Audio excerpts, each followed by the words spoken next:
So the sanctions landscape is most definitely becoming much more complicated, much higher risk, and there's also something that we call sanctions inflation happening. What's happened over the last 5 years is that there's been a tremendous increase in the number of persons, so individuals and entities, sanctioned by sanctioning bodies all over the world.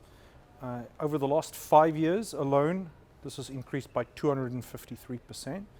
And in the last year, we're sitting at over 15% sanctions inflation. Coupled with that is sanctions over the last 5-10 years have also become much more complicated in nature. Gone are the days when there was just simple comprehensive bans, that it was quite clear what you're supposed to do if someone was sanctioned. These days, there are lots of different regimes, lots of exceptions, directives, FAQs that you need to read to understand what they mean. And of course, there are general licenses providing all sorts of exemptions, and there are trade restrictions, etc. So the sanctions landscape has become far more complicated in nature. It's also become, sanctions themselves have become far more numerous. And in addition to that, the other thing we've seen is you've seen a fracturing of the consensus-based sanctioning mechanisms that existed 20 years ago. These days, 98% of all sanctions aren't issued in terms of the UN consensus-based systems.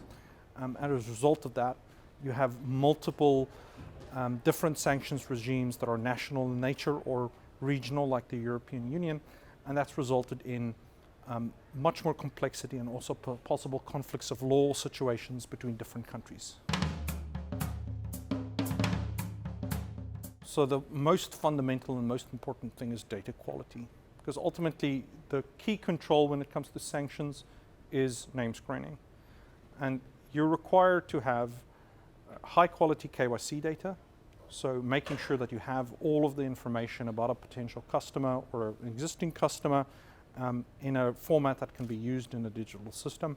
And then as well, you need high quality anti-money laundering reference data. And that's primarily where we help our customers, providing deduplicated, global, highly relevant, auditable information about the sanctions bodies and the sanctions actions they're taking.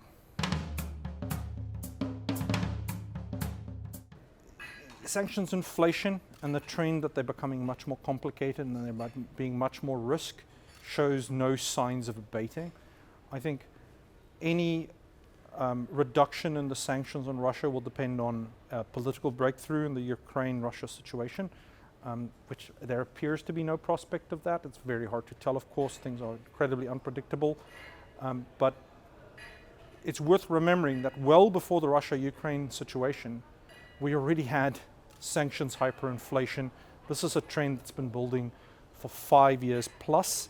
The Russia-Ukraine situation has made it worse, but it's not the origin and it's not the sole cause of what's happened.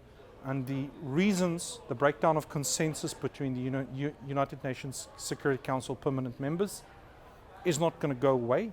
Conflicts of law situations between, for example, the United States and China will also not go away, or at least it doesn't appear that it will. So I think the increased complexity, the increased divergence, and the existence of sanctions inflation is here to stay for the foreseeable future.